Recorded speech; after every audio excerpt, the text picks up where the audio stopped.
Hello everybody, this is BladeCrossEXE, and I'm bringing you another camcorder review. This is the Sony Handycam SR40. It's a nice small compact little camcorder, and it has a built-in hard drive that has 32 gigabytes of space on it. It also includes the one-touch DVD burn, which I unfortunately don't know how to use because I don't have a DVD burner. And from what I've heard from a lot of people who do paranormal investigations and like to use the night vision to explore and all that kind of stuff, the SR40 and SR60 lines were some of the last great paranormal camcorders, or paranormal investigator camcorders, as they said. And this is a nice little camcorder for the value. I got this one for about $60, and that includes the charging dock. The charging dock is also needed to connect it to the computer, which is the only real downside I would see to this. If you're going to buy one of these, make sure you can get the dock that comes with it. See it? That's where it plugs into the bottom of the camcorder, and it's got the two holes right here. It sits on there like so.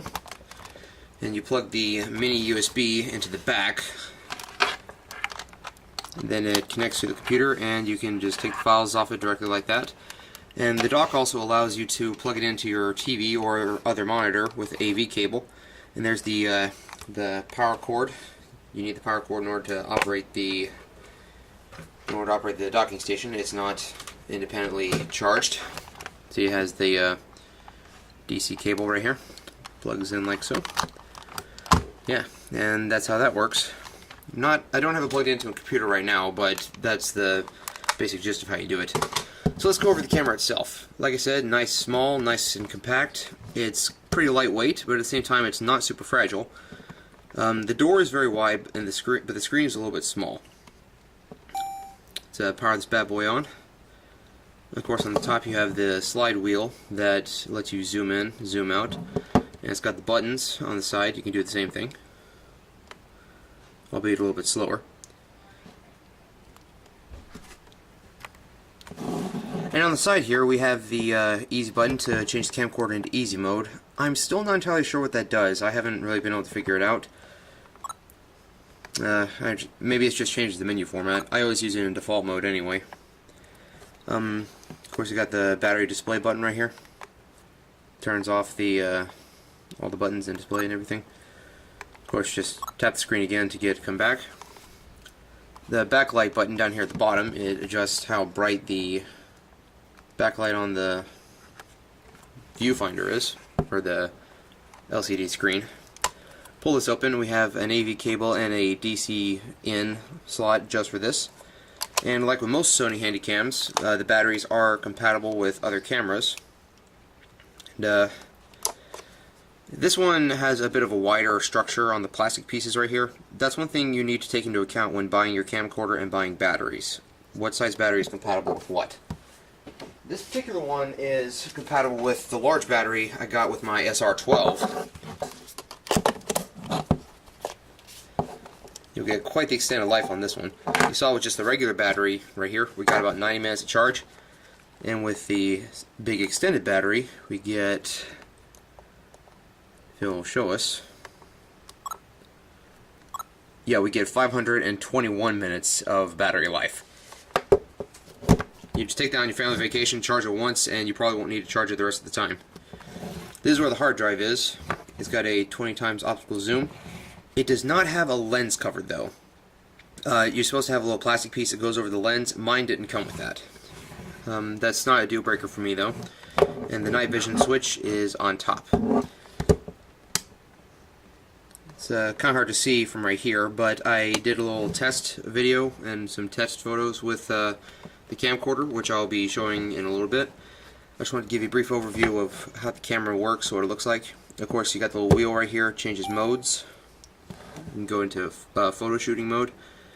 Press and hold down the button, and you push the button all the way to take a picture. One thing I have to note, that unlike my CX330 and my SR12, you cannot take photos while in recording mode. See, I'm pushing the button as hard as I can and not getting anything. And of course you got the playback mode, which, well, quite obviously lets you play back the photos and videos you've taken. I've already formatted the hard drive on this one. I've already got everything ported to my computer. I'm actually giving this to my girlfriend as a birthday present. So by the time this video is done and posted, she'll already have it in her hands. So yeah, that's pretty much all I have to say about the Sony SR40. It's a nice little camcorder, especially really good for beginners. For the value, it's really good. I'd say $60 for this and the charging station, especially when trying to buy the charging station on its own, is about $60. This is a really nice little find here. I wouldn't recommend it for like professional filming, but if just a little casual, like going on vacation or, well, me, I go to conventions all the time, like comic book conventions and everything. I take a lot of pictures, a lot of video. So for something like that, it's a nice little piece. One thing I have to mention that I don't like is it doesn't have the viewfinder, the little eyepiece up here. That's one thing I like in a lot of camcorders. That's why I like the SR12. Yeah. Oh yeah, and I forgot to mention, this right here is where the infrared light is. And of course you can attach a light mount on the bottom here. You got a threaded screw hole. You can attach to a tripod or a light mount or anything like that. And this little socket right here, this little side piece, is where the infrared bulb is. So if you're taking this apart, be very careful to not damage anything.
Yeah, so that's been my review of the SR40. It's a nice little camera, and I'd say if you're looking for a really decent quality, affordable camera that you don't care about the eyepiece, then this is really one you might want to check out. I got mine on eBay, and it's been good to me so far. Well, thank you for watching, and stay tuned for my next review when I cover the SR60, its big brother, so to speak.